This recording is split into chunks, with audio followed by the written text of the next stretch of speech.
Hello दोस्तों, कैसे हो आप? सर अच्छा, आप कैसे हैं? मैं भी बहुत अच्छा हूं। तो बताइए मुझे, क्या आपको कंपनी का कॉन्सेप्ट बहुत अच्छे समझ आया या नहीं आया? सर बिल्कुल अच्छे समझ में आ गया, कोई टेंशन वाली बात नहीं है। डेफिनेशन भी आप याद कर चुके हैं। सबसे पहले जोरदार स्वागत करेंगे भाई और बहनों, तालियां रुकनी नहीं चाहिए सेक्शन 220 के लिए।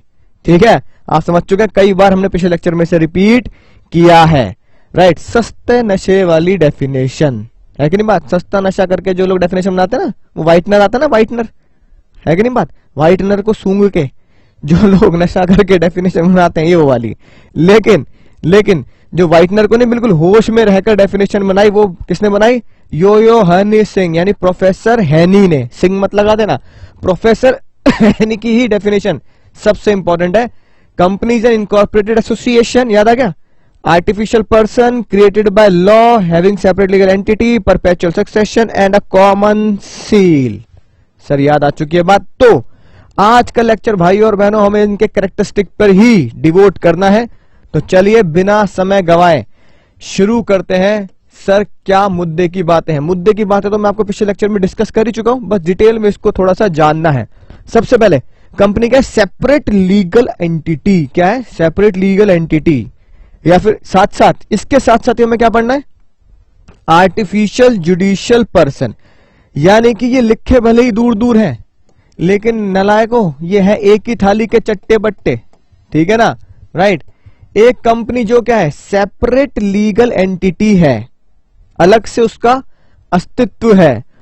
राइट, वो सेपरेट होके भी क्या बनती है? वो सेपरेट तो है, इसलिए वो क्या बनेगी? आर्टिफिशियल पर्सन बनेगी। इसी को समझते हैं बहुत ही मजेदार तरीके से। अब देखो, तो देखिए भाई और बहनों, आपके सामने सेपरेट लीगल एंटिटी कॉन्सेप्ट बिल्कुल क्लियर होने वाला है। ऑल द रजनी फैंस, तलाइवा आपके सामने है।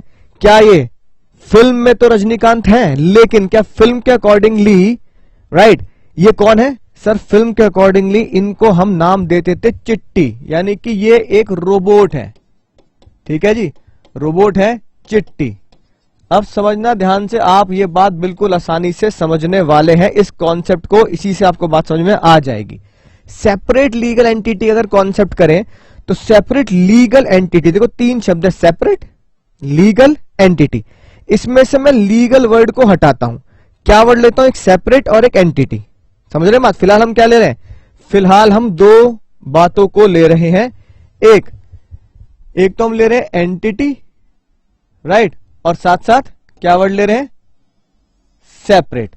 तो सेपरेट एंटिटी की अगर बात करें, यानी एक ऐसा पर्सन, एक ऐसी एंटिटी या एक ऐसा अस्तित्व, वजूद, है कि नहीं बात, जो बिल्कुल अलग है। जैसे तुम्हारा और मेरा, तुम्हारा, हाँ जी, तुम्हारा और मेरा वजूद अलग है या नहीं है? क्या तुम और मैं एक कहलाए जा सकते हैं? ना मुन्ना ना, ठीक है ना? प्यार मोहब्बत में आप कह दो तुम और मैं दो जिस्म एक जान है, लेकिन यहां पे भी हम क्या बोलते हैं? दो जिस्म, ठीक है ना? एक जान। तो अब जान तो एक कह सकते हो, लेकिन जिस्म तो कितने हैं? दो है ना? बस ये दो जिस्म ही अपने आप में क्या कहलाए जाते हैं? Separate entity. ठीक है ना? क्या कहलाई जाती है? सेपरेट एंटिटी कहलाई जाती है। दो जिस्म एक जान, यानी कि सेपरेट एंटिटी, दो जिस्म सेपरेट एंटिटी है। इसका मतलब सर कंपनी का क्या है? इससे कंपनी का इससे क्या लेने देना है? कंपनी जब बनती है, समझ लो ना, कंपनी जब बनती है, जैसे डेफिनेशन में लिखा, company means a company incorporated under this act. जैसे ही आप इस एक्ट में, प्रीवियस एक्ट में जो भी कंपनी को जन्म दे देते हैं, याद है ना, रोटी की तरह, दो जो भी कंपनी को आप जन्म दे देते हो, उसकी सेपरेट एंटिटी बना देते हैं, यानी उसका अस्तित्व अलग करेंगे। क्या करेंगे? उसका अस्तित्व अलग करेंगे। लिख लेना इस वर्ड को, उसका वजूद अलग मानेंगे। जैसे तुम्हारा और मेरा वजूद बिल्कुल अलग है, हम दिखते भी अलग हैं, और कहा यह जाता है कि जो हमारे थंब इंप्रेशन होते हैं, जितने भी करोड़ लोग इस दुनिया में हैं, उन सब के थंब इंप्रेशन बिल्कुल सेपरेट होते हैं। तो वजूद ऊपर वाले ने बिल्कुल क्या बनाया है? अलग ही बनाया है। आइए बात समझ में आई होगी। तो इसे बोलते हैं सेपरेट एंटिटी। अब क्योंकि जो सेपरेट एंटिटी है, जैसे कि ये रोबोट, ये सेपरेट एंटिटी है, इसको बनाया गया है किसके द्वारा? यानी कि एक इंसानों के द्वारा बनाया गया है, जन्म दिया गया इंसानों के द्वारा बनाया गया लेबोरेटरी में। और हमारे वो लेबोरेटरी क्या है? पार्लियामेंट। तो इंसानों के द्वारा जब कंपनी को पार्लियामेंट में बनाया गया तो इसका जन्म यानी कि उस सेपरेट एंटिटी का, है ना, चिट्टी का सेपरेट एंटिटी का जन्म इंसान से नहीं हुआ। It is not a natural birth, लेकिन ये पार्लियामेंट में इसका जन्म दिया गया। इसलिए क्या वर्ड डालना जरूरी था सर? इसलिए ये वर्ड डालना बहुत जरूरी था, लीगल, जो रेड पेन से मैंने हाईलाइट किया है। राइट, समझ में आई ना बात? अब देखो, सेपरेट लीगल एंटिटी, सेपरेट बिल्कुल अलग, जिसका वजूद, अस्तित्व, है ना, जिसका वजूद, अस्तित्व सेपरेट है, ठीक है, और वो क्या है? एंटिटी, ठीक है ना, यानी कि एक अलग आइडेंटिटी है। और उसका जन्म किसने दिया है? उसका जन्म दिया है कानून ने, लीगल तरीके से उसका जन्म हुआ है, इंसान ने उसका जन्म नहीं किया। राइट, तो वो क्या है? कंपनी। कंपनी का वजूद है सेपरेट लीगल एंटिटी, ठीक है ना, वो और उसके मेंबर्स, जैसे ये ओनर्स, ओनर्स को ना क्या बोला जाता है? आप तो महारथी हैं अकाउंट्स के, ठीक है ना। कंपनी के शेयर होल्डर को ही क्या बोला जाता है? कंपनी का मालिक बोला जाता है। बोला जाता नहीं बोला जाता? हाँ सर, बिल्कुल पढ़ा है हमने। कंपनी के शेयर होल्डर ही कंपनी के मालिक है। तो कंपनी, है ना, जो बिजनेस है, कंपनी अलग है, उसके ओनर और उसके शेयर होल्डर बिल्कुल अलग है। राइट, तो ये सेपरेट वर्ड क्यों डाला गया है? यानी कि शेयर होल्डर से कंपनी क्या है? बिल्कुल अलग है, सेपरेट है, उसे एक लीगल दर्जा दिया गया। मान लो कैसे? उसे एक चिट्टी का दर्जा दिया गया। आज के बाद आपकी कंपनी क्या बन चुकी है? रोबोट लिमिटेड या चिट्टी लिमिटेड, ठीक है। तो इस चिट्टी को हमने क्या नाम दिया? Separate legal entity. एक अलग से अस्तित्व होगा, एक अलग से वजूद होगा, इसलिए वो सेपरेट कहलाई गई। और उसका वजूद, अस्तित्व किसने दिया, किसने जन्मा? ठीक है, उसका वजूद, अस्तित्व पार्लियामेंट में कानून ने जन्मा। इंसान से बर्थ नहीं हुआ, कानून से बर्थ हुआ, इसलिए से क्या नाम दिया गया? सेपरेट लीगल एंटिटी, ठीक है। सर इससे होगा क्या? इससे पता क्या होगा? अब ये बिल्कुल सेपरेट लीगल एंटिटी है। तुम 18 से ऊपर हो तो तुम अपने खुद के लिए कॉन्ट्रैक्ट कर सकते हो। जी हां सर, कर सकते हैं। तुम खुद के लिए सामान खरीद सकते हो। जी हां, खरीद सकते हैं। राइट, तुम अपने खुद के लिए, है ना, ट्रैवलिंग कर सकते हो, डॉक्यूमेंट्स बना सकते हो। सर कर सकते हैं। ऐसे ही अगर कंपनी चिट्टी रोबोट लिमिटेड है तो कंपनी चिट्टी क्या कर सकती है? खुद के लिए डॉक्यूमेंट्स क्रिएट कर सकती है, खुद के नाम से दूसरे से कॉन्ट्रैक्ट कर सकती है। राइट, और खुद के नाम से ही अपने लिए असेट्स खरीद सकती है। समझ में ना बात? यानी कि आप दुनिया में यही देखते आए हैं, जब भी आपने किसी भी कंपनी से, मान लो रिलायंस से, टाटा से कोई भी कॉन्ट्रैक्ट किया है ना, राइट, तो आपने रतन टाटा जी से कॉन्ट्रैक्ट नहीं किया, आपने टाटा लिमिटेड से कॉन्ट्रैक्ट किया है। आपने मारुति की कार खरीदी तो आपने मारुति के ओनर, ठीक है, राइट, उनसे कॉन्ट्रैक्ट नहीं किया, आपने मारुति कंपनी से कॉन्ट्रैक्ट किया है कि नहीं बात?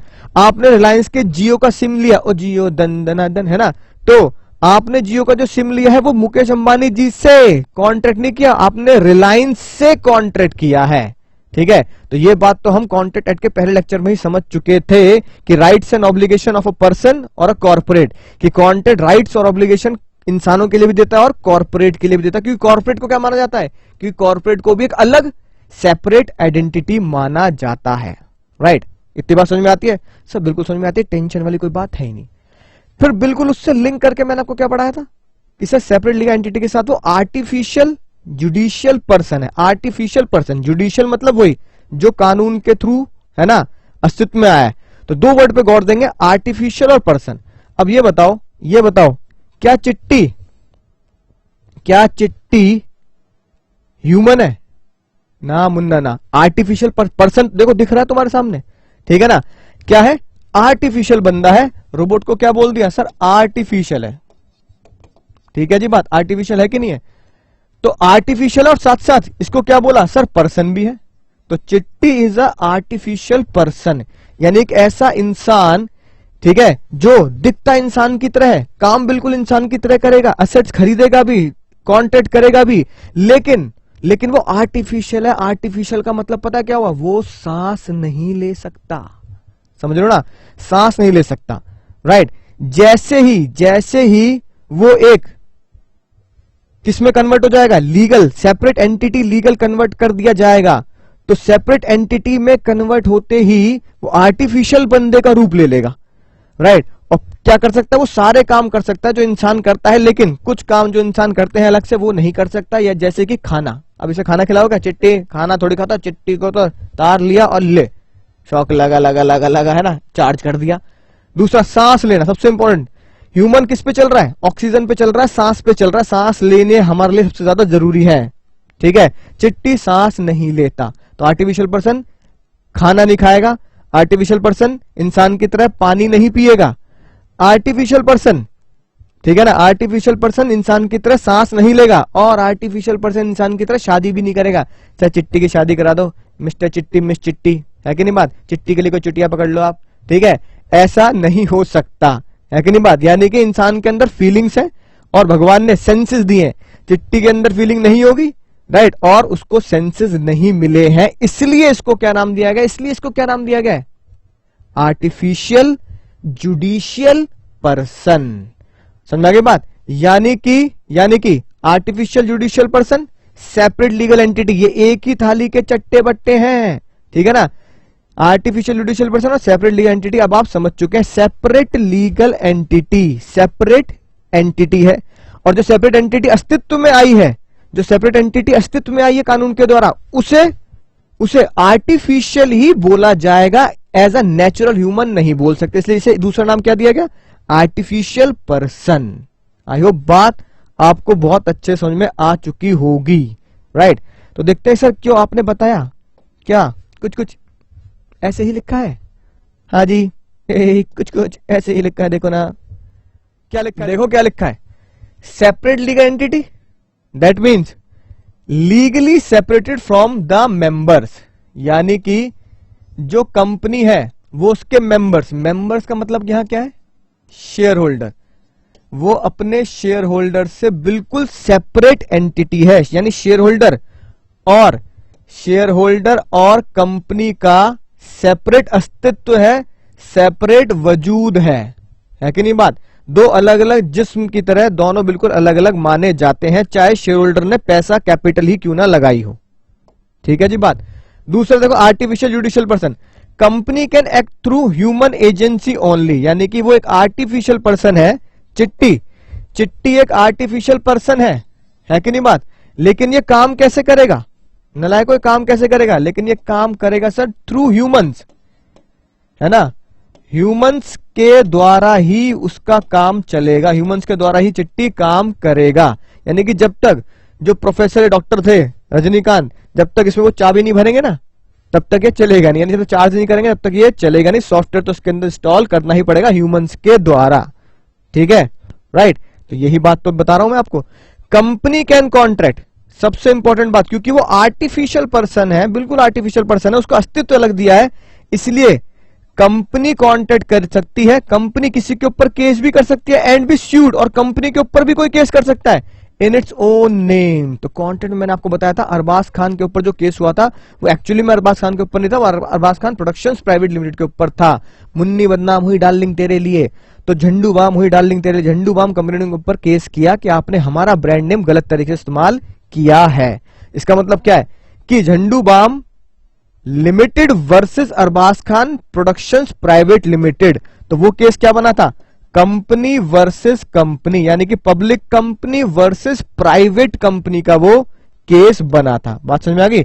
इसलिए तो लिखा है कंपनी कॉन्ट्रैक्ट भी कर सकती है, कंपनी किसी और के ऊपर भी केस कर सकती है, और कंपनी के ऊपर भी केस किया जा सकता है। समझ में आ गई ना बात। सर इसी को डिटेल में पढ़ते हैं, क्या बात लिखी है देखिए ध्यान से भाई और बहनों।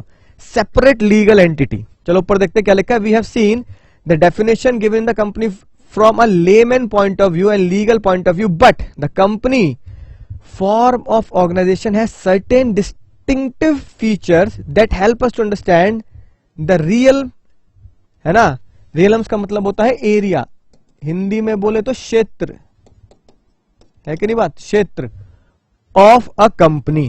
तो इन कैरेक्टरिस्टिक से आपको एक्चुअली में कंपनी के एरिया के बारे में नॉलेज होगी, तब आप जान पाएंगे एक्चुअली कंपनी होती क्या है। तो ध्यान से देखेंगे, सेपरेट लीगल एंटिटी, समझ चुके हो ना, सेपरेट, बहुत अच्छे से मैं आपको समझा चुका हूं, एंटिटी है। There are distinct feature between the different form of organisation, अलग अलग लोगों के अलग अलग ऑर्गेनाइजेशन के अलग अलग फीचर होते हैं, लेकिन मोस्ट स्ट्राइकिंग जो आपका दिल और दिमाग हिला देगा ऐसा फीचर कंपनी का है फॉर्म ऑफ ऑर्गेनाइजेशन विज़-अ-विज़।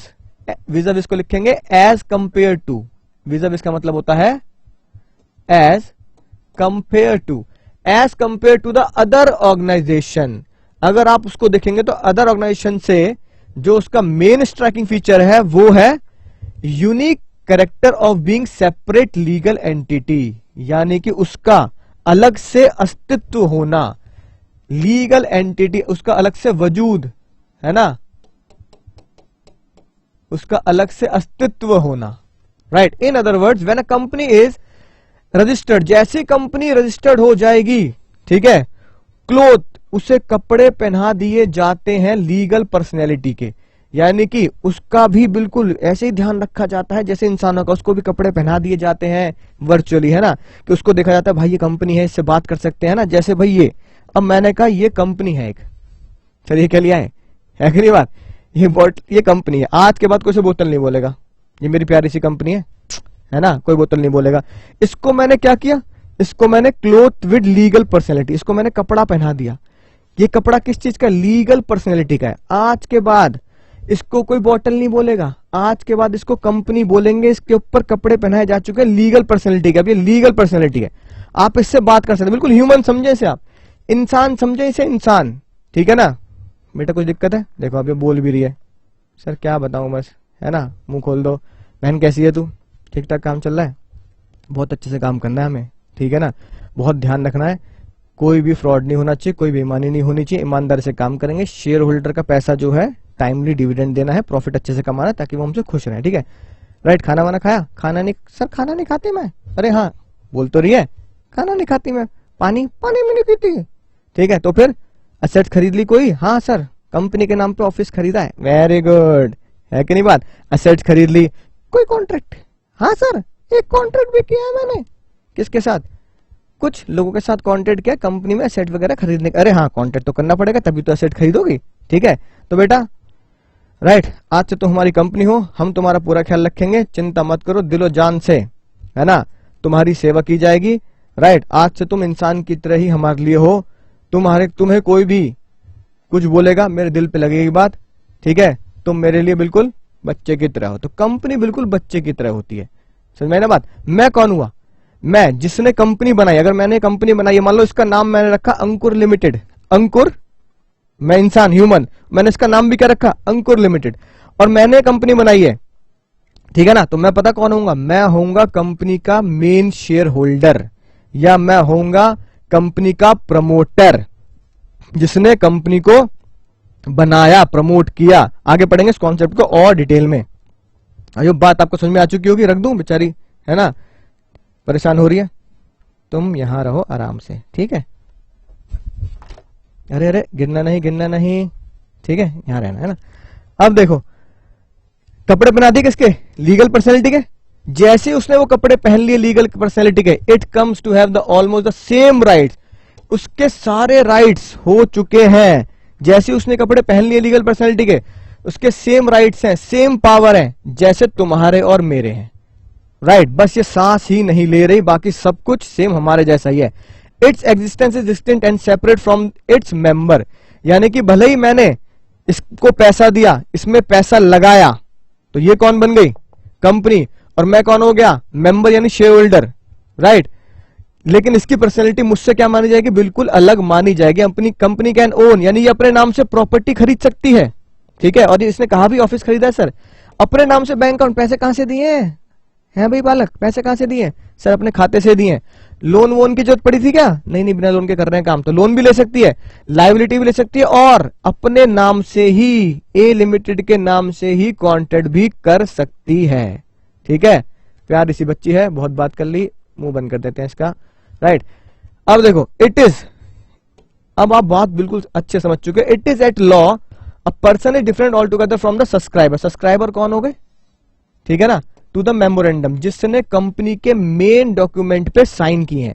सब्सक्राइबर, जैसे मैं कहता हूं आप आइए और मेरे चैनल को सब्सक्राइब कीजिए। जैसे आप YouTube चैनल सब्सक्राइब करते हैं ना, YouTube चैनल, सर मैंने आपका YouTube चैनल सब्सक्राइब कर लिया, तो जैसे ही आपने YouTube चैनल को सब्सक्राइब किया, बिल्कुल वैसे ही कंपनी के मेमोरेंडम के ऊपर साइन करने को भी क्या मानते हैं, सब्सक्राइबर टू द मेमोरेंडम, यानी सब्सक्राइब टू द मेमोरेंडम। और जो बंदा मेमोरेंडम पे साइन कर रहा है, जो बंदा मेमोरेंडम पे साइन कर रहा है, उसे हम क्या बोलेंगे, सब्सक्राइबर। यानी आपने अगर YouTube चैनल को सब्सक्राइब किया तो आपको क्या बोला जाता है, सब्सक्राइबर, राइट। तो कंपनी की एंटिटी उसके मेमोरेंडम के सब्सक्राइबर से बिल्कुल अलग होती है। यानी एक सब्सक्राइबर वो होते हैं जो मेमोरेंडम पे साइन करते हैं, ठीक है ना। अब बात आती है सर मेमोरेंडम क्या होता है। मेमोरेंडम कंपनी का सबसे बड़ा डॉक्यूमेंट होता है जिसमें कुछ बातें लिखी होती है, जैसे कंपनी का नाम क्या है, कंपनी की लायबिलिटी लिमिटेड है अनलिमिटेड है, कंपनी से कौन लोग जुड़े हुए हैं, कंपनी की कैपिटल कितनी है, ऐसी बातें मेमोरेंडम में लिखी होती हैं। और जो बातें मेमोरेंडम में हम लिख देते हैं, कंपनी का नाम क्या है बहन तेरा, ए लिमिटेड, कैपिटल कितनी है 1 करोड़ की, है कि नहीं बात, प्लेस कहां पे है, नोएडा, ऐसी बातें जो कंपनी में लिखी जाती है उसके मेमोरेंडम में लिखी जाती है। तो जो बंदा साइन करेगा, जैसे मैंने उसके मेमोरेंडम पे साइन कर दिए, तो मैं कहलाया जाऊंगा सब्सक्राइबर टू द मेमोरेंडम। इसका मतलब यह है कि ये मैं अपनी जिम्मेदारी लेता हूं कि कंपनी में जो बातें लिखी गई हैं, नेम, प्लेस, एनिमल, थिंग, है कि नहीं बात, जो भी लिखी गई है बातें, उसकी जिम्मेदारी मैं लेता हूं। अगर कोई भी फ्रॉड होता है तो कंपनी को जेल भेज दोगे क्या, कंपनी को भेज दोगे क्या, भैया मैंने गबन कर दिया 1000 करोड़ का, राइट। फिर मैंने बोला कि भैया मैंने तो सब कंपनी के काम से किया है, कंपनी के खातों से किया है, ठीक है ना, तो कंपनी को जेल भेज दोगे क्या, नहीं। तो फिर जेल कौन जाएगा, एक्चुअली में ये तो आर्टिफिशियल पर्सन है ना, काम किसके द्वारा किया जा रहा है, काम तो ह्यूमंस के द्वारा किया जा रहा है, जैसे मैंने बताया। तो ह्यूमन जो उसके पीछे साइन करे बैठे हैं कि हम मेन काम कंपनी की तरफ से हम करेंगे, उन्हें जेल जाना पड़ेगा, जेल की रोटी खानी पड़ेगी, जेल का पानी पीना पड़ेगा, राइट। तो इसके मेमोरेंडम पे जो साइन करता है वो होता है सब्सक्राइबर टू मेमोरेंडम। और मेमोरेंडम एक ऐसा डॉक्यूमेंट है जिसमें कंपनी की बहुत मेन और मुद्दे की बातें लिखी होती है, जैसे name, place, animal, thing, company का नाम क्या है, कंपनी किस चीज का बिजनेस करती है, कंपनी का क्या कैपिटल है, ठीक है ना, ये सब बातें लिखी होती हैं। It's personality is distinct and separate from the personality of those who compose it. इसकी पर्सनैलिटी बिल्कुल उससे अलग है जो उसको बना रहे हैं, यानी कि मुझसे इसकी पर्सनैलिटी बिल्कुल अलग मानी जाएगी, ठीक है। इसे इसलिए ही हम आर्टिफिशियल पर्सन भी बोल रहे हैं कि ये एक इंसान है। बोतल मत बोल देना इसे आज के बाद, क्या बोलोगे, कंपनी है प्यारी सी मेरी, है कि नहीं बात, इंसानों की तरह दर्जा देना है। Every member can contact with the company. अब सुनो ध्यान से, एवरी मेंबर, जैसे मैं मेंबर मतलब शेयर होल्डर, ठीक है ना, share holder can contact with the company, right. जब आप शेयर खरीदते हैं, अकाउंट्स में क्वेश्चन करते हैं, तो आपने सब्सक्रिप्शन मनी दिया होता है, अलॉटमेंट मनी दिया होता है, तो वो कॉन्ट्रैक्ट ही तो है कि मैं पैसे दूंगा पूरे, आप मुझे क्या देंगे, आप मुझे शेयर देंगे, ठीक है ना। Acquire right against it, member का राइट भी है, अगर मुझे शेयर नहीं मिले तो मैं केस कर सकता हूं कंपनी के ऊपर कि मेरे साथ बेईमानी की जा रही है। इनकर लायबिलिटी टू इट, और उसके ऊपर लायबिलिटी भी चढ़ाई जा सकती है। फॉर द डेट, लेकिन सुनना बात ध्यान से, अगर कंपनी के ऊपर कोई उधारी चल रही है, कंपनी के ऊपर, कंपनी की बैलेंस शीट किसकी होगी, कंपनी की ही तो होगी। तो अगर कंपनी की कोई बैलेंस शीट है और वहां पर कोई लायबिलिटी आ रही है, ठीक है, तो लायबिलिटी के लिए सिर्फ क्रेडिटर ही कंपनी को स्यू करेंगे, मेंबर नहीं करेंगे। मेंबर पागल थोड़ी है, लायबिलिटी के लिए स्यू कर सकते हैं, ठीक है।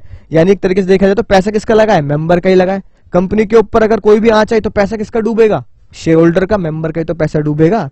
इसलिए जज साहब ने क्या बोला, सिर्फ क्रेडिटर ही डेट के लिए स्यू करेंगे एंड नॉट इट्स मेंबर स्यू नहीं कर सकते।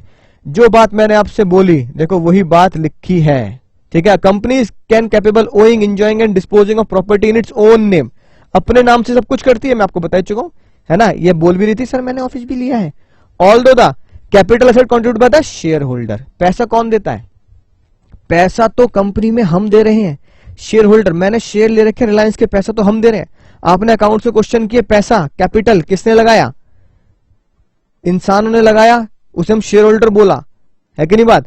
लेकिन कंपनी उस पैसे को लेकर अपने नाम से, ठीक है ना, अपने नाम से ही असेट्स खरीदती है। The company become the owner of its capital and assets, right. समझ में ना बात, the share holder are not the private and joint owner of the company's property. यानी एक बात देखो, अगर अगर कंपनी के नाम पर कोई असेट्स है, राइट, मैंने कंपनी के शेयर रखे, मान लो मैंने रिलायंस के शेयर ले रखे हैं, ठीक है, और रिलायंस के ऑफिस जो हमारे घर के पास है, वहां मैं गया, मैंने कहा भैया मैं रिलायंस का बहुत बड़ा शेयर होल्डर हूं, पता है मैंने 5 लाख रुपए के रिलायंस के शेयर ले रखे हैं, ठीक है, तो वहां जो एम्प्लॉय बैठे, हाँ सर होगा, ले रखे होंगे आपने, मैंने कहा ले रखे होंगे, 5 लाख के शेयर ले रखे हैं भैया, रिलायंस की एसेट पे मेरा अधिकार है, लैपटॉप हुआ रिलायंस का मेरा, ठीक है ना, ये लैपटॉप मैं लेके जाऊंगा भैया, ये लैपटॉप मेरा हुआ, मैं रिलायंस का लैपटॉप लेके जाऊंगा। क्या मैं रिलायंस के ऑफिस से रिलायंस का लैपटॉप उठा सकता हूं कि भैया मेरे पास रिलायंस के शेयर है, तो रिलायंस के ऑफिस का कोई भी लैपटॉप मैं अपना मानूंगा, क्योंकि मैं शेयर होल्डर हूं, मैंने पैसा लगाया, तो इतना तो बनता है यार, 5 लाख में से अगर थोड़ा सा ले भी लिया तो दिक्कत क्या है, ले लोगे क्या, बताना ना मुन्ना, ना मुन्ना, ऐसा मत सोच लेना। ऐसे ही मैंने पता लगा इंडियन ऑयल का है, एक्चुअली मेरे पास है भी, मेरे पास इंडियन ऑयल कॉर्पोरेशन IOC, ठीक है जी, मेरे पास इंडियन ऑयल कॉर्पोरेशन जहां पेट्रोल डलवाते हो आप भी, उसके शेयर्स हैं, राइट, फॉर एग्जांपल मान लो मेरे पास 1 लाख रुपए के IOC के शेयर हैं, मैं गया इंडियन ऑयल के पंप पे पेट्रोल या डीजल डलवाने अपनी कार में, जैसे मैं वहां पहुंचा, मैंने कहा ये जो एक मशीन है ना, पेट्रोल पंप की मशीन, पंप जो है ये वाला मशीन, ये मेरी है भाई, देख शेयर देख, वैल्यू देख, मैंने शेयर ले रखे 1 लाख रुपए के, आज के बाद ये मशीन मेरी हो गई, इसमें सिर्फ मेरा ही नेम प्लेट लगेगी, machine only for Ankur sir, और वही इस पे पेट्रोल है ना डलवाएंगे, इससे वही डीजल डलवाएंगे। अब बताओ क्या वो मशीन मेरी होगी, बताना।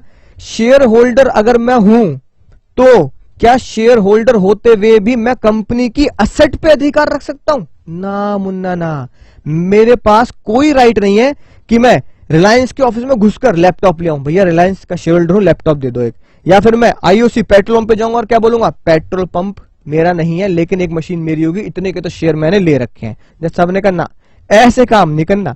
आप सिर्फ क्या है, शेयर होल्डर है, और आपको क्या माना जाता है, आपको माना भी ओनर जाता है, लेकिन आज ये बात पता लगी ओनर वर्ड कहना हमारे लिए बेइज्जती है, ठीक है। अकाउंट्स वाले सर ने क्या बताया होगा, शेयर होल्डर जो कंपनी पैसा लगाते हैं वो कंपनी के क्या होते हैं सर, वो कंपनी के तो ओनर माने जाते हैं, ठीक है ना, बहकाने के लिए, बहकाने के लिए।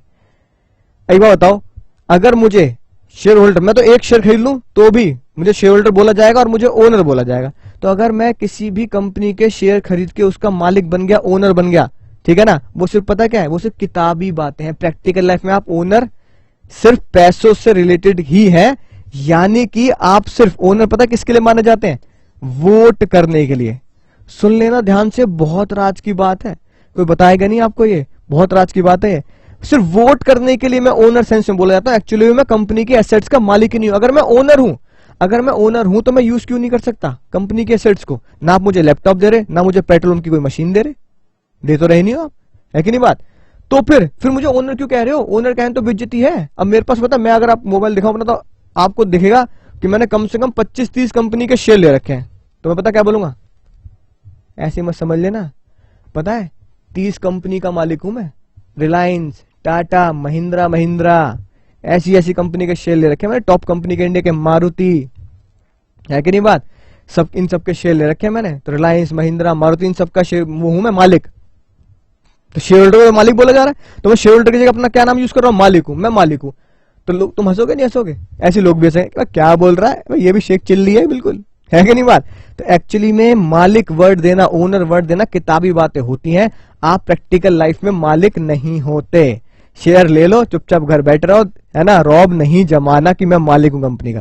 तो फिर ओनर किस सेंस में बोला गया, तो राज की बात भाई और बहनों जान लो, ओनर बोला गया सिर्फ वोटिंग के लिए, मतलब कल को, है ना, मैं आपको दिखा भी दूंगा, कल को अगर कोई रिलायंस को नया काम करना है, महिंद्रा को नया काम करना है, ठीक है, तो वो एक मीटिंग रखेंगे जिसे बोलते हैं शेयर होल्डर्स मीटिंग, मीटिंग में वोट होगी, ठीक है, और जिसकी वोट 50% से ज्यादा हो जाएगी वो काम हो जाएगा। रिलायंस ने बोला कि भैया हम पाकिस्तान में भी जियो खोलेंगे, सुनना ध्यान से, बहुत इंपॉर्टेंट बात बताने जा रहा हूं मैं तुम्हें। रिलायंस ने क्या बोला, हम पाकिस्तान में खोलेंगे जियो, पाकिस्तान में भी, और जियो धन धना धन, और जियो धन धना धन, पाकिस्तान में भी। मैंने कहा ना, पाकिस्तान में नहीं खोल सकते आप, ये क्या बात हुई भाई। मुकेश अंबानी जी ने बोला भैया बिजनेस इज बिजनेस, धंधा तो धंधा है, पाकिस्तान से मिल रहा है तो क्या दिक्कत है, बिजनेस ग्रो होना चाहिए। तो मुकेश अंबानी की नहीं चलेगी तब वोटिंग होगी, वोटिंग में क्या देखा जाएगा कि भैया जिस तरफ पल्ला भारी होगा, यानी जिस तरफ वोट ज्यादा होंगे उसकी सुनी जाएगी। तो पता लगा जब वोटिंग हुई तो 90% लोगों ने वोटिंग में नो बोला। ना मुन्ना ना, कोई जरूरत नहीं है पाकिस्तान में बिजनेस खोलने की। 90% लोगों ने नो बोला, या मान लो 60% लोगों ने नो बोल दिया। तो इसका मतलब क्या है, वोटिंग के थ्रू, है ना, आप नहीं खोल सकते। और पता लगा बहुत सारे लोगों ने, 50% से ज्यादा लोगों ने, मान लो 70%, 75% क्या हुआ, वोटिंग आ गई यस।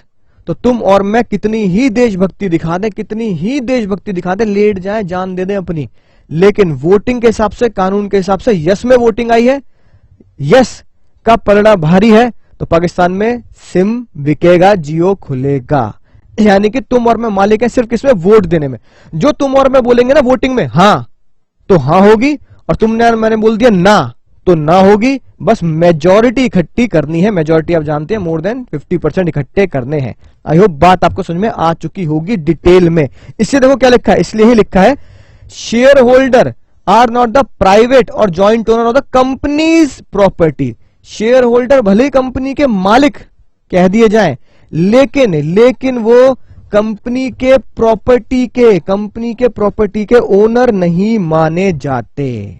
ठीक है ना, आई होप बात आपको समझ में आ चुकी होगी।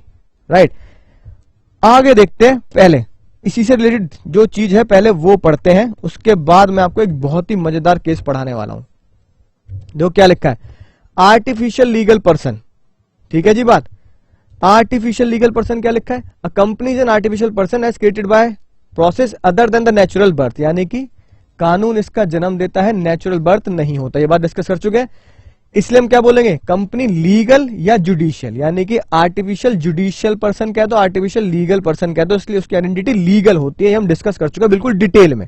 इट इज अ पर्सन, उसे इंसान के जैसा दर्जा दिया जाएगा। उसे मैंने कहा ना, इसे कोई बॉटल नहीं बोलेगा, इसे इंसान के जैसा दर्जा देना है, क्योंकि इसको किसके क्लोथ्स पहना दिए गए हैं। ठीक है ना, clothed with the rights of an individual, उसे इंसानों जैसे राइट्स दिए गए हैं। तो आज के बाद ये कंपनी, है ना, इंसानों की तरह मानी जाएगी, इसे कोई बॉटल नहीं बोलेगा। ठीक है ना, on the very serious note. Further the company being separate legal entity can own property. फिर से वही बात रिपीट, ऊपर वाली, अपने खुद के नाम से प्रॉपर्टी ले लो, अपना खुद का बैंक अकाउंट खोल लो, लोन ले लो, लायबिलिटी ले लो, है ना, कॉन्ट्रैक्ट भी कर सकते हो, वही बात रिपीट है। Right, same to same. Even member can contract with the company, same बात, एक्वायर राइट अगेंस्ट लायबिलिटी, ये सब बात जो हमने ऊपर पढ़ ली। ठीक है, कंपनी कर सकती है, केस भी कर सकती है, उस कंपनी के ऊपर भी केस हो सकता है अपने नाम से। यानी कंपनी वो हर काम कर सकती है जो एक नेचुरल पर्सन करता है, एक्सेप्ट नेचुरल पर्सन जो करता है वो सारे काम कंपनी करेगी, लेकिन कुछ काम जो नेचुरल पर्सन करते हैं वो कंपनी नहीं कर पाएगी। जैसे कंपनी को जेल नहीं भेज सकते अगर फ्रॉड किसी कंपनी ने किया। जैसे मैंने आपको बताया था सत्यम का केस, सत्यम के केस की वजह से 2013 एक्ट ने जन्म लिया। सत्यम ने अगर बहुत बड़ा फ्रॉड किया, है ना, 1000-2000 करोड़ का फ्रॉड कर दिया था, तो जो भी फ्रॉड किया गया सत्यम के द्वारा, क्या सत्यम जो एक बॉटल है, तो मैं क्या बोल दूं कि बॉटल को जेल भेज दो, ले जाओ, बाबुल की दुआएं लेती जा तुझे सुखी संसार मिले। क्या बॉटल को जेल भेज दोगे ना। पता क्या हुआ था, सत्यम के डायरेक्टर्स को भी जेल हुई, क्योंकि डायरेक्टर के डायरेक्शन पर ही कंपनी काम करती है। और सबसे दुख की खबर, जो सत्यम के चार्टेड अकाउंटेंट थे जिन्होंने उनकी फेक बैलेंस शीट पे साइन किए गए, उनको भी जेल हुई और उनकी डिग्री ICAI ने जब्त कर ली, यानी वापस ले ली। तो ये सब किया जा सकता है। कंपनी के खिलाफ क्या करोगे, कंपनी तो बंद हो जाएगी, वो तो आर्टिफिशियल पर्सन, लेकिन उसके पीछे जो लोग कल्प्रेट थे, है ना, उनको सजा दी जाती है। तो ये लिखा है, इसलिए कंपनी को जेल नहीं भेजेंगे, कंपनी के पीछे जो लोग काम कर रहे हैं उनको जेल होगी। कंपनी शपथ नहीं खा सकती, कंपनी शादी नहीं कर सकती, ठीक है ना, और कंपनी कोई प्रोफेशन यानी कि सलाह मशवरा नहीं कर सकती। Hence it is a legal person in its own sense में तो वो लीगल पर्सन ही है, बस ये सारे काम आप कंपनी को नहीं करने देते। राइट, ये कंपनी कर नहीं पाती। अगला पॉइंट देखो, बिल्कुल सिंपल क्या लिखा है, as a company is a artificial person it can act only through the some human agency. यानी कि वो किसी इंसान के थ्रू काम करता है। चिट्टी कैसे काम करता है ना, अपने बॉस के थ्रू काम करता है, ऐसी वो ह्यूमन एजेंसी पता है कौन होते हैं, कंपनी के डायरेक्टर। ठीक है, कंपनी के डायरेक्टर के थ्रू काम किया जाता है। हम तो सिर्फ वोटिंग करते हैं। अगर मैं कंपनी का शेयर होल्डर हूं तो मैं मुंबई थोड़ी जा रहा हूं जियो का काम करने, मैंने तो पैसा लगा दिया। भाई साहब मुकेश अंबानी आप कमाते रहना, मुझे तो क्या देना है, प्रॉफिट का हिस्सा देना, डिविडेंड मुझे देते रहना। तो कंपनी किसके थ्रू काम करती है? डायरेक्टर। सबसे मेन डायरेक्टर, सबसे बड़ा डायरेक्टर होता है एमडी, मैनेजिंग डायरेक्टर। नाम में क्या लिखा है? Managing director, right. तो कंपनी कैसे मैनेज हो रही है? अपने मैनेजिंग डायरेक्टर के थ्रू। और रिलायंस के मैनेजिंग डायरेक्टर है मुकेश अंबानी, है ना। तो मिस्टर मुकेश अंबानी रिलायंस के मैनेजिंग डायरेक्टर है। The director can not control the affair of the company and act as its agency. यानी डायरेक्टर कंपनी के एजेंट की तरह काम करता है, यानी company principal, director, agent. But they are not the agents of the member. लेकिन director member के एजेंट नहीं होते। समझ रहे हो बात को? यानी कि अगर कंपनी के डायरेक्टर ने फ्रॉड किया, राइट, सत्यम की बात करते हैं फिर से। सत्यम ने जो फ्रॉड किया वो डायरेक्टर के थ्रू किया, डायरेक्टर की ही बेईमानी थी सारी और पकड़े भी गए। तो अगर डायरेक्टर को जेल होगी तो डायरेक्टर किसका एजेंट माना गया? डायरेक्टर माना गया कंपनी का एजेंट।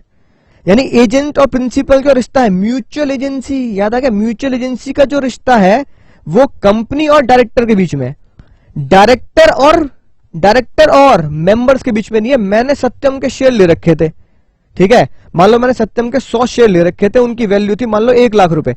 तो मेरे 1 लाख रुपए डूब गए, कंपनी बंद हो गई, खत्म कहानी, मेरे 1 लाख रुपए डूब गए। तो डायरेक्टर के चक्कर में, डायरेक्टर की बेईमानी के चक्कर में मुझे भी जेल होगी क्या? और मेरे जैसे अगर हजारों शेयर होल्डर हैं तो हजारों शेयर होल्डर जेल जाएंगे? नहीं ना। हमारी गलती क्या? हमने तो पैसा लगाया भाई साहब। आप क्या कर रहे हो कंपनी के अंदर हमें तो पता ही नहीं लगता। हम तो 31 मार्च के बाद पीएनएल देखते हैं, प्रॉफिट देखते हैं, प्रॉफिट में से देखते हैं बताओ भैया डिविडेंड कितना दोगे, खुश हो जाते हैं भाई डिविडेंड मिला, इतना मजा आ गया, है कि नहीं बात? तो इसका मतलब कंपनी की गलती की सजा डायरेक्टर को दी जाती है, क्योंकि डायरेक्टर कंपनी का एजेंट होता है। मेंबर्स को, शेयर होल्डर्स को नहीं दी जाएगी, क्योंकि डायरेक्टर मेंबर्स का एजेंट नहीं होता। यही बात लिखी है। दे यानी directors are not the agent of member. Share holder के एजेंट नहीं होते, है ना। समझ में आ गई बात? The director can either their own through the common seal can authenticate its formal act. जो डायरेक्टर होता है ना, डायरेक्टर, वो अगर कंपनी के लिए काम करता है, कंपनी के बिहाफ पे काम करता है, तो बताया था पिछले क्लास में कॉमन सील ठप्पा, वो ठप्पा डायरेक्टर लगाता है कंपनी का और फिर उस पर खुद साइन करता है। तो ये माना जाता है, दो चीजें जरूरी है, ठप्पा और साइन।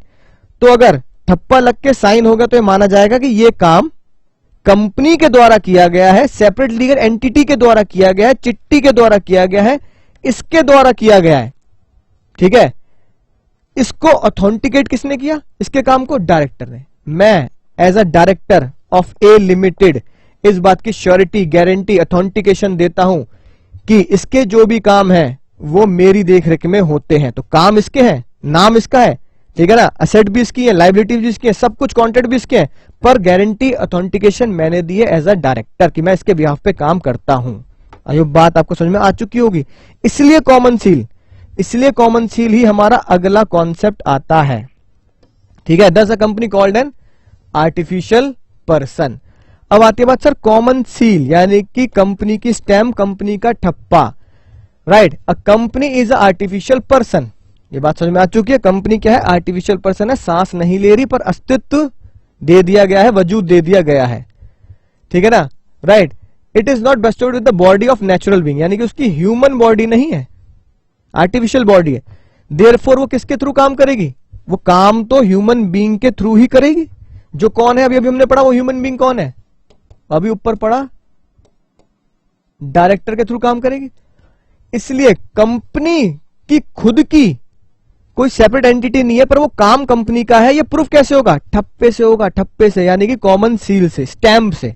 कॉमन सील मतलब कंपनी की स्टैंप से, राइट। और कंपनी की स्टैंप भी क्या मानी जाएगी? ऑफिशियल सिग्नेचर माने जाएंगे कंपनी के, यानी कंपनी की स्टैंप इजिकल टू सिग्नेचर, है ना। कंपनी की स्टैंप इजिकल to signature of company, right. बात डेटा घुटनों तक जा रहा है, नहीं जा रहा सर? बिल्कुल जा रहा है। Which is effect by the officer and employ of the company. जो स्टैंप है वो कोई भी लगा ले, स्टैंप तो चाहे आप लगा दो, मैं लगा दूं, कंपनी का डायरेक्टर लगा दे, कोई एम्प्लॉय भी लगा दे, क्या फर्क पड़ता है? डॉक्यूमेंट्स पे लगाने। The common seal is seal use by the corporation as a symbol of the incorporation, यानी कंपनी एक सेपरेट एंटिटी है, इसका सिंबल दिखाता है। लेकिन लेकिन इसमें साथ में किसके साइन चाहिए होते हैं? साइन ऑफ डायरेक्टर भी चाहिए होते हैं। ठीक है, अब मैं बताऊं क्यों। खाली इसके स्टैम्प से अगर कॉन्ट्रैक्ट होने लगे तो पता है क्या है, रिलायंस के अंबानी साहब कहां बैठे हैं? मुंबई। टाटा मुंबई, है कि नहीं बात? मैंने क्या किया, नोएडा में गया, स्टैम्प वाले से बोला भैया ये देख सिंबल रिलायंस का दिख रहा है ना, सिंबल रिलायंस का, बिल्कुल एग्जैक्टली इस सिंबल की स्टैंप बना दे। राइट, उसने बिल्कुल एग्जैक्टली सिंबल की स्टैंप बना दी। ठीक है, और मैंने वो स्टैंप धनाधन पेपर पे yellow stamp yellow stamp yellow stamp बेच दी है रिलायंस की सारी प्रॉपर्टी। तो रिलायंस की सारी प्रॉपर्टी जो बेच दी वो मेरी हो जाएगी। सिर्फ स्टैंप लगाने से ही रिलायंस की सारी प्रॉपर्टी मेरी होगी, है कि नहीं बात? नहीं ना। तो जज साहब ने क्या बोला? जज साहब ने बोला भाई साहब अगर स्टैंप लगानी हो, स्टैंप बनवानी तो दुनिया में कोई भी स्टैंप बनवा लेगा, अपनी गली के बाहर स्टैंप बन जाती है। ठीक है, राइट। तो फिर खाली स्टैंप से अगर आप ऐसे काम कर दोगे तो दुनिया तो बेच देगी, है ना? फिर तो वर्ल्ड की कंपनीज बिक जाएंगी स्टैंप बनने से। उसके साथ जरूरी क्या है? उसके साथ जरूरी है सिग्नेचर ऑफ डायरेक्टर। फिर भैया 2015 में एक ऐतिहासिक डिसीजन आया। ऐतिहासिक क्या बोला गया कि कॉमन सील यानी कि स्टैंप ठप्पा ऑप्शनल है। राइट, आप चाहो तो कंपनी की स्टैंप बनवाओ, आप चाहो तो कंपनी की स्टैंप मत बनवाओ। ठीक है ना? राइट, अगर आपकी कंपनी की स्टैंप है तो आपके हर एक डॉक्यूमेंट पे वो स्टैंप लगनी जरूरी है। अगर आपकी कंपनी की स्टैंप नहीं, आपने बनवाई नहीं है, तो स्टैंप मैंडेटरी नहीं है, कोई जरूरत नहीं है स्टैंप लगाने की। ऐसा क्यों है? राइट, ऐसा इसलिए है कि सिर्फ स्टैंप लगाना, है ना, कोई बहुत बड़ी बात नहीं। तो rational for the amendment that common seal is seen as relic of medieval times, है ना, मिडिवल टाइम का रेलिक मतलब सिंबल, एक सिंबल है। ठीक है ना, शाही सिंबल नहीं होते थे, राजा महाराजा चले आ रहे हैं, राजा महाराजाओं ने क्या किया, अपनी एक ऑफिस की सील स्टैंप लगा दी, राज्य की, हमारे राज्य की महिष्मती सिंहासन, है ना, राज्य की क्या है ये सील है। तो उन्होंने कहा यार ये तो पुराने जमाने की बातें हैं, ये छोड़ो। इवन यूके में तो, है ना, यूके का मतलब उत्तराखंड नहीं है, कभी दिल पे लो सर उत्तराखंड। ठीक है, यूके यूनाइटेड किंगडम, है ना, यूके में तो स्टैंप खत्म हो चुका है मामला 2006 में। अब अगर मेरी कंपनी की स्टैंप नहीं है जो मैंडेटरी नहीं है, ठीक है, इसका मतलब ये नहीं कि तुम कह रहे हो सर मैं तो अपनी कंपनी की स्टैंप बनवाऊंगा, तो क्या बनवा नहीं सकता? बनवा सकते हो। स्टैंप अगर बनवानी है बनवाओ, तो स्टैंप के साथ डायरेक्टर के साइन होने चाहिए, कोई दिक्कत नहीं है। जिनके स्टैंप नहीं है तो उनका क्या होगा? जिनके स्टैंप नहीं है उनके यहाँ कोई भी डॉक्यूमेंट 2 डायरेक्टर साइन कर दे, है ना, राइट। या फिर और लग रहा है बीच में, या फिर 2 डायरेक्टर या फिर 1 डायरेक्टर प्लस 1 कंपनी सेक्रेटरी। बात समझ में आ रही है? घुटनों तक जा रही नहीं जा रही? सर बिल्कुल जा रही है। अगर किसी सिग्नेचर पर, है ना, या सॉरी किसी डॉक्यूमेंट पर सिग्नेचर की जरूरत है, वो कंपनी की तरफ से हो रहा है, तो एक ऑप्शन तो ये है कि 2 डायरेक्टर उस पर साइन कर दें, या फिर 1 डायरेक्टर और 1 कंपनी सेक्रेटरी साइन कर दें। ठीक है, दोनों में से कोई भी ऑप्शन आप चुन सकते हैं, ऑप्शन 1 और ऑप्शन 2। अगर आपने दोनों में से कोई भी ऑप्शन चुन लिया तो हम ये मानेंगे it is the sign of company authenticated, it is a sign of company authenticated by the directors. I hope बात आपको बहुत बढ़िया तरीके से समझ में आ चुकी होगी। अब अगली बात देखो, बहुत ही शानदार केस, कंपनी एक्ट का पहला केस। राइट, सर ये केस किसके ऊपर बेस्ड है? सर ये केस बेस्ड है member does not have an insurable interest. कुछ समझ नहीं आया सर? बिल्डिंग से ऊपर निकल गई बात। अभी समझाता हूं तुम्हें।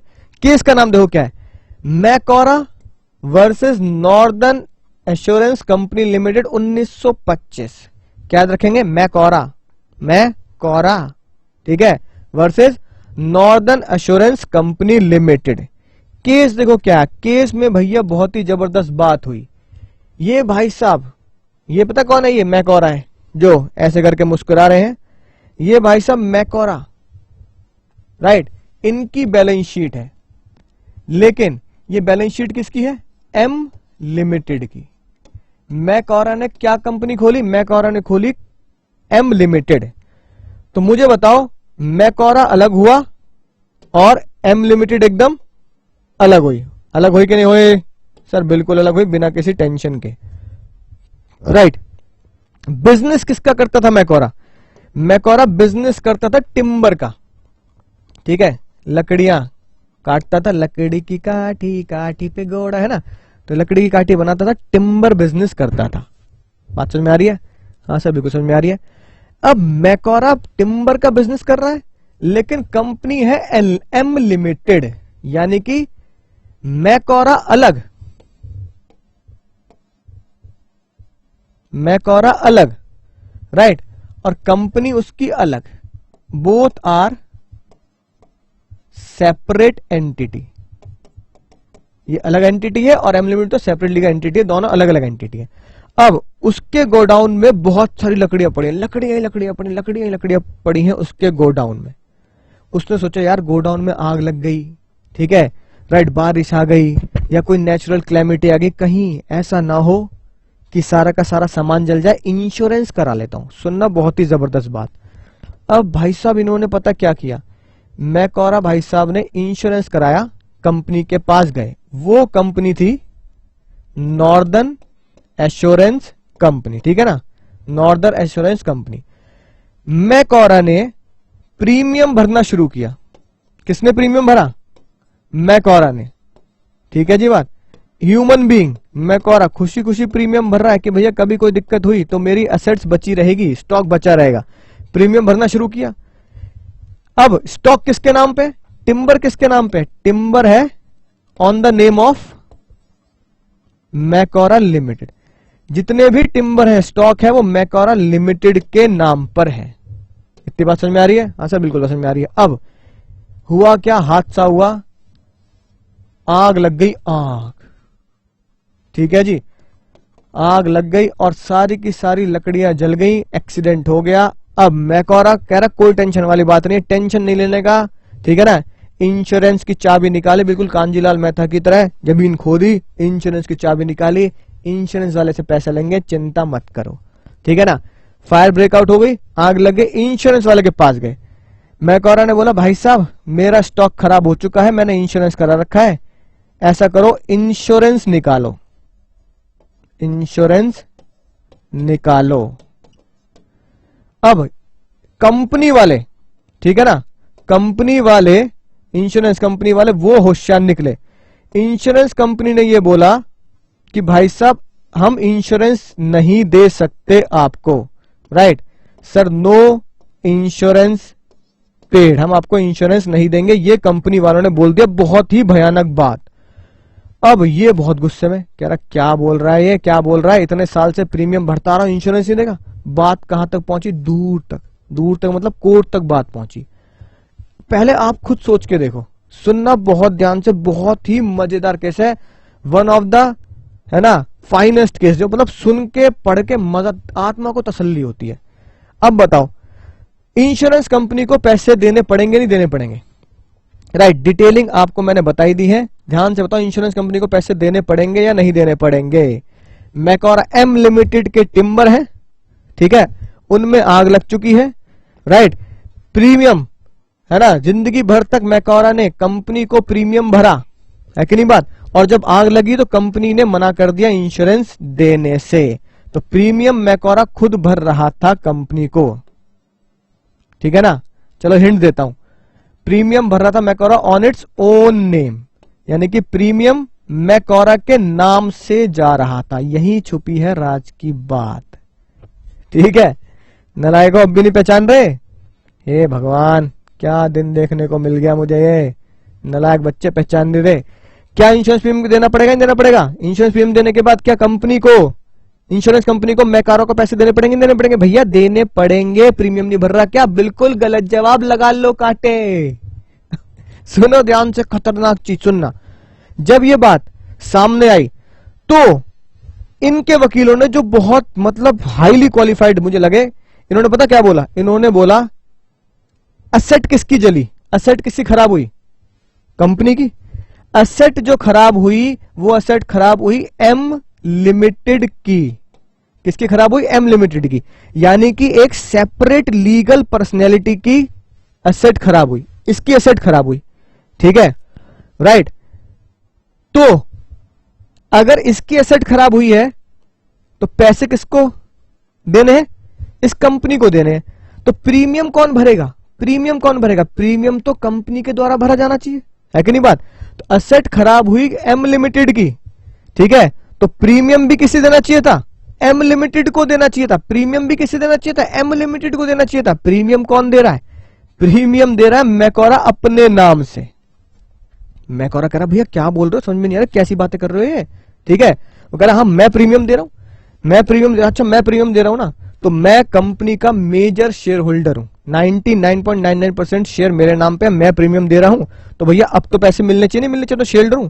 जज साहब ने क्या बोला? भैया कंपनी सेपरेट लीगल एंटिटी है, आप सेपरेट पर्सन है, शेयर होल्डर और कंपनी दोनों डिस्टिंक्ट सेपरेट एंटिटी मानी जाती है, आप उसे इंसान का दर्जा दें। किस इंसान का लॉस हुआ? एम का लॉस हुआ, ठीक है, तो प्रीमियम किसे देना चाहिए था? एम को देना चाहिए था, राइट, तभी उसके लॉस की भरपाई होगी। प्रीमियम एम ने दिया ही नहीं तो उसके लॉस की भरपाई हम करेंगे नहीं। प्रीमियम किसने दिया? प्रीमियम दिया मैकोरा ने, मैकोरा ने प्रीमियम दिया, जिंदगी भर मैकोरा ने पैसे दिए, तो लॉस भी किसका होना चाहिए था? लॉस भी तो मैकोरा का होना चाहिए था। जज साहब ने क्या बोला? सुनना ध्यान। जज साहब ने बोला जिसने प्रीमियम दिया, जिसने प्रीमियम दिया अपने नाम से, ओन नेम, मैकोरा अपने नाम से प्रीमियम भर रहा था बेचारा, जिसने प्रीमियम दिया उसका लॉस नहीं है। समझ रहे हो? ये बातों को ध्यान रखना, जिसने प्रीमियम दिया उसका लॉस नहीं है, और जिसका लॉस है, जिसका लॉस है उसने प्रीमियम नहीं दिया तो उसको इंश्योरेंस क्लेम मिलेगा नहीं। दोनों बातें समझ में आ रही हैं? फिर से रिपीट कर लो, दोनों बातें समझ में आ रही है ना? हाँ सर समझ में आ रही है बिल्कुल। जिसने प्रीमियम दिया, है कि नहीं बात, जिसने प्रीमियम दिया, जिसने प्रीमियम दिया उसका लॉस ही नहीं हुआ, क्योंकि प्रीमियम किसने दिया? मैकोरा का, तो मैकोरा की तो एसेट जली नहीं। और जिसकी एसेट जली वो कौन है? Separate entity M limited. जिसकी एसेट जली, जिसका लॉस हुआ एम लिमिटेड का, तो एम का लॉस हुआ, एम ने आज तक प्रीमियम ही नहीं दिया था, यानी एम ने तो इंश्योरेंस कराया नहीं है, इंश्योरेंस ने कराया मैकोरा ने, तो जिसने इंश्योरेंस कराया है उसका लॉस ही नहीं हुआ, और जिसका लॉस हुआ उसने आज तक इंश्योरेंस नहीं कराया। तो दोनों बातों को समझ पा रहे हो? यही तो सेपरेट एंटिटी कॉन्सेप्ट है। जो प्रीमियम भर रहा है वो ह्यूमन है, जो ह्यूमन प्रीमियम भर रहा है उसका लॉस नहीं हुआ, और जो लॉस खाए बैठा है, जिसका लॉस हुआ है आर्टिफिशियल पर्सन, उसने आज तक प्रीमियम ही नहीं भरा, उसने आज तक प्रीमियम ही नहीं भरा। तो भाई तेरा लॉस हुआ है, तूने प्रीमियम ही नहीं भरा, है कि नहीं बात? तो लॉस की भरपाई हो ही नहीं सकती। और जो प्रीमियम भरता आ रहा अपनी जेब से, अपनी जैसे प्रीमियम भरता आ रहा है, उसकी एसेट ही नहीं जली, उसका लॉस ही नहीं हुआ। तो जज साहब ने बोला भाई जब तेरा लॉस ही नहीं हुआ तो पैसे किस बात के, घर जा। और एम से क्या बोला? एम लिमिटेड से, एम लिमिटेड से बोला कि तुम्हारा लॉस भले ही हुआ है, तुम्हारा लॉस भले ही हुआ है, लेकिन तुमने आज तक प्रीमियम ही नहीं भरा, तो फिर तुम्हें किस बात का क्लेम? तुम भी घर जाओ, दोनों घर। समझ गए? यही मजा है सेपरेट लीगल एंटिटी का। जो प्रीमियम दे रहा है, ठीक है, उसका लॉस ही नहीं है, और जिसका लॉस है, जिस सेपरेट एंटिटी का, आर्टिफिशियल पर्सन का लॉस है, उसके नाम से प्रीमियम ही नहीं गया, तो ये भी घर गया, दोनों घर चले गए। मैकोरा केस हार गया, इतना खतरनाक केस भी हारा, साथ में जो जिंदगी भर प्रीमियम के पैसे भरे हैं, जो जिंदगी भर प्रीमियम के पैसे भरे हैं, वो पैसे भी गए, राइट। इसलिए जज साहब ने क्या बोला? इसलिए जज साहब ने बोली बात, अब समझना बात, कोई भी अगर कंपनी का मेंबर है, क्योंकि मैकोरा तो क्या था 99% शेयर होल्डर था ना, कोई भी अगर कंपनी का मेंबर है, राइट, उसका कोई इंश्योरेबल इंटरेस्ट नहीं माना जाता। वो ये नहीं कह सकता कि इंश्योरेंस प्रीमियम तो मैं दे रहा हूं लेकिन भरपाई एम सेपरेट एंटिटी की कर दो, ऐसा नहीं होगा। In the property of the company, यही केस है। देखो एम, अब देखो इतना सा लिखा है, मजे ले लिया किताब वालों ने, इतना सा लिखा है, केस इतनी डिटेल का है। M was the holder nearly all the share, यानी अगर कंपनी के 100 शेयर हैं तो एम के पास 99 शेयर है, ठीक है, टिम्बर कंपनी है। He was also major creditor of the company, यानी कंपनी का क्रेडिटर भी वही, यानी उसने कंपनी को उधार भी उसने दे रखा है, ठीक है। M insured the company timber in his own name, सबसे खतरनाक बात जो है वो यही है, इन इट्स ओन नेम। पूरा का पूरा केस, सारा का सारा केस इसके ऊपर बेस्ड है। Timber was lost in fire M claimed insurance compensation held that insurance company was not liable. Insurance company को इंश्योरेंस क्लेम देने की जरूरत नहीं, क्यों? As no shareholder has any right in the item of property owned by company, for he has no legal or equitable interest in them. क्योंकि उसका company के asset में जो लॉस हुआ है उसमें उसका कोई इंटरेस्ट नहीं होना चाहिए. कंपनी के एसेट अलग है भाई, 2% अलग है. इसने गलती क्या करी? गलती क्या करी? अपने नाम से प्रीमियम भरता रहा कंपनी के एसेट के लिए. तो जज साहब ने कहा ये दोनों अलग अलग एंटिटी है. जिसका लॉस हुआ उसने कभी प्रीमियम भरा ही नहीं अपने नाम से, और जिसने अपने नाम से प्रीमियम भरा उसका लॉस ही नहीं है. अब इतना इंपॉर्टेंट महत्वपूर्ण केस बस 4 लाइन में खत्म कर दिया. इसलिए बच्चों को समझ में नहीं आता, पर मुझे उम्मीद है आपको बहुत डिटेल में ये केस मैं समझा चुका हूं. सर मजा आ गया, तसल्ली हो गई, क्या केस था सर. अब बच्चों वाली बातें, खेल खत्म आज का. परपेचुअल सक्सेशन, ठीक है, ये गाना बजेगा, हम रहे ना रहे, रहेंगी सदा यहां प्यार की ये दास्तां, है कि नहीं बात जो मैंने बताया. अनंत काल तक कंपनी ने तो अमृत पी रखा है, राइट. जब तक कंपनी लिक्विडेशन की स्थिति में ना आ जाए तब तक मेंबर आते जाएंगे जाते जाएंगे. हम रहे ना रहे, रहेंगी सदा यहां कंपनी की दास्तां, ठीक है ना. मेंबर में डाई और चेंज. मैंने आज सारे शेयर बेच दिए इंडियन ऑयल कॉर्पोरेशन के, आईओसी के, तो इसका मतलब ये नहीं कि मेरे बेचने से कंपनी बंद हो जाएगी, ठीक है ना. बट कंपनी गोज ऑन जब तक कि वो वाइंड अप की नौबत ना जाए. बोलते हैं परपेचुअल सक्सेशन, अनंत काल तक का जीवन, ठीक है. The shares of the company में change hands infinitely but that does not affect the existence of the company. समझ में ना बात. कंपनी के एग्जिस्टेंस में कोई फर्क नहीं पड़ता. Since the company is an artificial person created by law, law alone can bring it's and. Company कानून ने बनाई है, कानून ही उसे खत्म करेगा. और वो प्रोसेस किसमें लिखा है? कंपनी के लिक्विडेशन यानी कि कंपनी के डिसोल्यूशन वाले चैप्टर में, जो आप फाइनल में जाके पढ़ेंगे. Its existence is not affected by the death और insolvency of the member. Member बार बार मैं तुम्हें बता रहा हूं कौन होता है. मेंबर का मतलब है यहां शेयर होल्डर. सर बात समझ में आ चुकी है. और अगली मजेदार बात, लिमिटेड लायबिलिटी, जो आप पार्टनरशिप एक्ट से पढ़ते आ रहे हैं. क्या कंपनी की लायबिलिटी अनलिमिटेड होती है? कंपनी के मेंबर्स की, सॉरी, क्या कंपनी के मेंबर्स की लायबिलिटी, मेरी लायबिलिटी क्या अनलिमिटेड होगी? मान लो अगर कल को इंडियन ऑयल कंपनी बंद हो जाए, वाइंड अप हो जाए, लिक्विडेट हो जाए, और वहां से कॉल आए, ट्रेन, हेलो, हाँ भैया बताओ, इंडियन ऑयल से बोल रहे हैं. हाँ सर बोलिए. अरे सर वो कंपनी बंद हो रही है ना, तो आपके तो 1 लाख रुपए हैं हमारे पास. मैंने कहा 1 लाख रुपए के शेयर ले रखे हैं मैंने, आपके कंपनी के क्या कर रहे हो, वापस दोगे क्या? सर वो तो गए, वो तो कंपनी बंद हो गई तो वो गए. साथ में कुछ और लॉस भी बकाया कंपनी का करोड़ों रुपए का, तो छोटा कंट्रीब्यूट करेंगे, बूंद बूंद से घड़ा भरेगा. एक काम करो, अपना घर बेच के ना 30-40 लाख रुपए हमें ट्रांसफर कर दो, तो क्या मैं इंडियन ऑयल कॉर्पोरेशन के लिए अपना घर बेच दूं? है कि नहीं बात.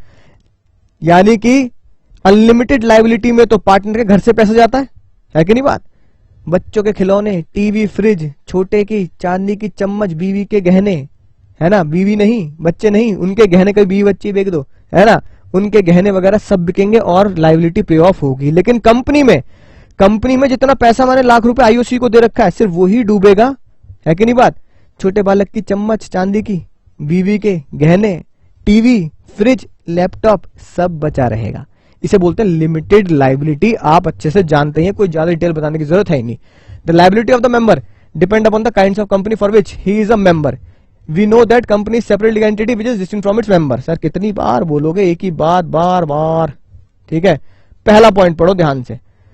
In case of limited liability company, अब देखो, एक तो कंपनी होगी लिमिटेड लायबिलिटी कंपनी, नाम से पता लग रहा है. आपने जो अकाउंटिंग में क्वेश्चन भी किए वो लिमिटेड लायबिलिटी कंपनी के ही क्वेश्चन किए हैं.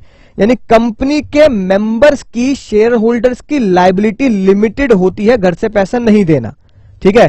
डेट ऑफ द कंपनी, समझ रहे हो, डेट, कंपनी की जितनी भी लायबिलिटीज है, उधारी है, in totality do not become the debt of the share holder. ये बात बिल्कुल GKPL कर लेना, घोट के पी लेना, ठीक है. एग्जाम के लिए बहुत ही ज्यादा इंपॉर्टेंट बात, चांद तारे लगाएंगे. Debt of the company do not become the debt of the share holder. हाँ सर बात बिल्कुल समझ में आ चुकी है. The liability of the member of the company is limited to the extent of nominal value of the share held by them. ठीक है जी. यानी जितने रुपए के शेयर मैंने कंपनी के ले रखे हैं, मेरी लायबिलिटी उतनी ही है. और टाइप्स ऑफ कंपनी में आपने, अकाउंट्स में भी, टाइप्स ऑफ कंपनी में भी आपने बहुत शिद्दत से पढ़ी हैं बातें. यानी जितने रुपए के शेयर मैंने कितने रुपए के ले रखे, कितने रुपए के लिए रखे हैं मैंने शेयर? आईओसी के 1 लाख रुपए के। तो मेरी लायबिलिटी सिर्फ 1 लाख रुपए की। ज्यादा से ज्यादा आईओसी क्या कर लेगी? 1 लाख रुपए रख लेगी मेरे। बात खत्म। घर से नहीं दूंगा बिल्कुल भी। इन नो केस, यही बात लिखी जो मैंने कही, इन नो केस, किसी भी केस में शेयर होल्डर को ये नहीं बोला जाएगा to pay more than the unpaid value of the share, कि आप जितनी भी अनपेड वैल्यू उससे ऊपर दें। यानी कि मान लो अगर कई कंपनी क्या करती है, उन्होंने भैया सब्सक्रिप्शन मनी मंगा लिया, अलॉटमेंट मनी मंगा लिया, फर्स्ट कॉल मंगा ली, चौथी कॉल थी 2 रुपए मान लो, है ना, जैसे आप अकाउंट में क्वेश्चन करते हो 2 रुपए की, तो चौथी जो 2 रुपए की कॉल थी ना, कंपनी ने ये बोला हम चौथी कॉल को अभी कॉल नहीं कर रहे, राइट, अभी हमें पैसे की जरूरत नहीं है, 2 रुपए पर शेयर अपने पास रखो। मेरे पास 1 लाख शेयर थे लेट से, तो कंपनी ने बोला सर 1 लाख शेयर पे अभी 2 रुपए की कॉल बाकी है, तो आप अभी 1 लाख शेयर अपने पास ही रखो, अभी आपको वो पैसे देने की जरूरत नहीं, 2 रुपए की कॉल हम अभी नहीं मंगा रहे, हमें जब जरूरत पड़ेगी, सुनना ध्यान से, कंपनी ने बोला हमें जब जरूरत पड़ेगी, जब हम इन नीड होंगे, तब हम आपको चिट्ठी भेज देंगे, मेल कर देंगे, फोन कर देंगे, और क्या बोल देंगे, जो आपका अनपेड कॉल है ना सर, जो आपकी अनपेड कॉल है उसको पेड कर दो। अब मेरे 1 लाख रुपए के शेयर थे, इनटू 2 रुपए की कॉल अनपेड थी, तो मेरे कितने बनते? 2 लाख। तो जब कंपनी बंद होगी, वाइंड अप होगी, या लाइबिलिटी कोई कंपनी की आएगी, तो मुझसे ज्यादा से ज्यादा कितनी वैल्यू मंगाई जा सकती है? ठीक है ना, अनपेड वैल्यू मंगाई जा सकती है, यानी कि मुझसे 1 लाख शेयर इंटू 2 रुपए, है ना, 2 लाख रुपए की वैल्यू मंगाई जा सकती है। इससे ऊपर तो वो मुझे कह ही नहीं सकते, इसलिए लिखा है मेंबर इन नो केस, हो ही नहीं सकता कि आपको बोल दें कि आप अनपेड वैल्यू से ज्यादा पैसे दे दें, ठीक है ना, right, anything not anything more than unpaid value, आपको अनपेड वैल्यू यानी कि 2 लाख रुपए से ज्यादा की डिमांड वो कर ही नहीं सकते। आई बात समझ में आ चुकी होगी। कुछ कंपनी पता क्या होती है, कुछ कंपनी होती है लिमिटेड बाय गारंटी। अब देखो ये जो 2 कंपनी है, एक कंपनी है लिमिटेड, है ना, लाइबिलिटी कंपनी, एक है company limited by guarantee. Limited liability company में तो मैं पैसे पहले दे देता हूं और फिर मुझे शेयर मिल जाते हैं। मोस्ट ऑफ द केसेस में हम सारे पैसे देते हैं, जब अकाउंट में क्वेश्चन करते हो, फर्स्ट कॉल सेकंड कॉल सब दे दी, फिर मुझे शेयर अलॉट हो जाते हैं, होते नहीं होते हैं, बिल्कुल सही बात है। लेकिन जो गारंटी कंपनी होती है ना, गारंटी कंपनी वो कंपनीज होती हैं जिनको शुरू में पैसे चाहिए ही नहीं होते ज्यादा, जैसे कि आजकल, है ना, आईटी की कंपनी स्टार्टअप कंपनी हो गई, राइट, जैसे कि स्टार्टअप भी कैसे, जो ऐप बेस्ड कंपनी होती है, ठीक है ना, एप्लीकेशन, राइट, जैसे हमने भैया इंस्टीट्यूट का कोचिंग का ऐप बना लिया, राइट, तो भैया मैं कंपनी हूं जो ऐप डेवलप करता हूं, तो मुझे कुछ पैसे चाहिए नहीं, मेरे पास एक लैपटॉप होना चाहिए और मेरे दिमाग में कोडिंग होनी चाहिए, जो आजकल ऐड आता है ना, ठीक है, राइट, भैया बिल गेट्स ने कोडिंग शुरू कर दी थी 10 साल की उम्र में, और भैया वो 30-40 साल में तो अमीर इंसान बन गया।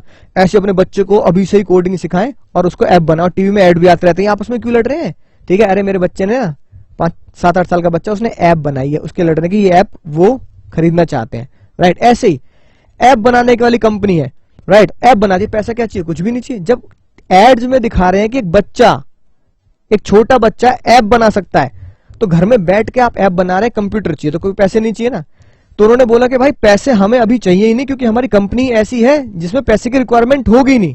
लेकिन कुछ शेयर होल्डर जो होते हैं कंपनी के, वो क्या कहते हैं, गारंटी देते हैं कि चलो अभी पैसे नहीं चाहिए ना, जिंदगी में कभी पैसे की जरूरत हुई, है ना, भाई को कॉल करना, बिना झिझक भाई को कॉल करना। एक बात ध्यान रखना, दुनिया में तुम्हारा भाई अभी जिंदा है, राइट, लेकिन उसको कॉल पता है कब जाएगी, only when company goes in liquidation, जब कंपनी का लिक्विडेशन यानी कंपनी का डिसोल्यूशन होगा। यानी कि गारंटी कंपनी वो कंपनी होती है जिसमें उस कंपनी के शेयर होल्डर पैसा देने की गारंटी देते हैं, और वो भी गारंटी जब ही पैसा देना है गारंटी का, जब वो कंपनी बंद होगी। The members are liable only to the extent amount of guarantee, यानी कितने के लिए लायबल होंगे। मैंने अगर उस कंपनी को, ऐप कंपनी को मैंने गारंटी दे दी 5 लाख की, भाई साहब मेरी तरफ से गारंटी है आपकी कंपनी को 5 लाख रुपए दूंगा, तो 5 लाख से ज्यादा तो मुझे देने ही नहीं है, ना वो मुझसे मांग सकते। लेकिन वो 5 लाख भी कब देने हैं, 5 लाख भी देने हैं जब कंपनी बंद होगी, यानी कंपनी के अंतिम समय पर, अंतिम संस्कार पर, समझ रहे हो ना, जब कंपनी का विसर्जन हो रहा होगा, लोग रो रहे होंगे, ये क्या हो गया, कंपनी डूब रही है, कंपनी लिक्विडेट जा रही है, तब ही 5 लाख रुपए आपको कंपनी को दे देने हैं, right. However, if it is unlimited company, the liability of member is unlimited. Actually में एक कंपनी होती है जिसकी लाइबिलिटी अनलिमिटेड है। ये किताबों में है, प्रैक्टिकल लाइफ में कोई कंपनी ऐसी नहीं बनाई जाती जिसकी लाइबिलिटी अनलिमिटेड कर दो। अगर आपने उसकी लाइबिलिटी अनलिमिटेड कर दी तो अनलिमिटेड लाइबिलिटी कंपनी और पार्टनरशिप में भैया फर्क क्या रह गया? पार्टनरशिप में भी घर से पैसा जाएगा, ले जाओ घर बेच के ले जाओ अगर लाइबिलिटी अभी भी बाकी है तो। और अनलिमिटेड कंपनी है, उसमें भी अगर कंपनी बंद होगी तो जो शेयर होल्डर है, शेयर होल्डर को अपने घर से पैसा देना पड़ेगा। मतलब मैं अपने घर बार टीवी, फ्रिज, छोटे बच्चे की चांदी की चम्मच, बीवी के गहने, बच्चे नहीं, सिर्फ उनके गहने वगैरह खिलौने ही बेचने पड़ेंगे, है कि नहीं बात? तो फायदा क्या उसका? तो जज साहब ने क्या बोला? किताबी बातें हैं पर पढ़ लो, किताब में भी ये बात जिंदा है। अगर कोई अनलिमिटेड कंपनी है तो लाइबिलिटी जो मेंबर की है वो क्या होगी? अनलिमिटेड होगी, just like same to same partnership में जैसे हम पढ़ते आए हैं। आई होप बात आपको बहुत अच्छे से समझ में आ चुकी होगी। बिल्कुल डिटेल में मैंने आपको आज का लेक्चर समझाया है, क्योंकि सबसे इंपॉर्टेंट लेक्चर है। आपको यह समझ में आनी चाहिए बात कि सेपरेट लीगल आइडेंटिटी क्या होती है। आगे का लेक्चर इसी सेपरेट लीगल आइडेंटिटी के ऊपर ही बेस्ड है। तो चलिए मैं मिलता हूं नए लेक्चर में, एक नई उम्मीद, एक नई कहानी के साथ। तब तक पढ़ते रहिए, सीखते रहिए, आगे बढ़ते रहिए और दुआओं में याद रखिए।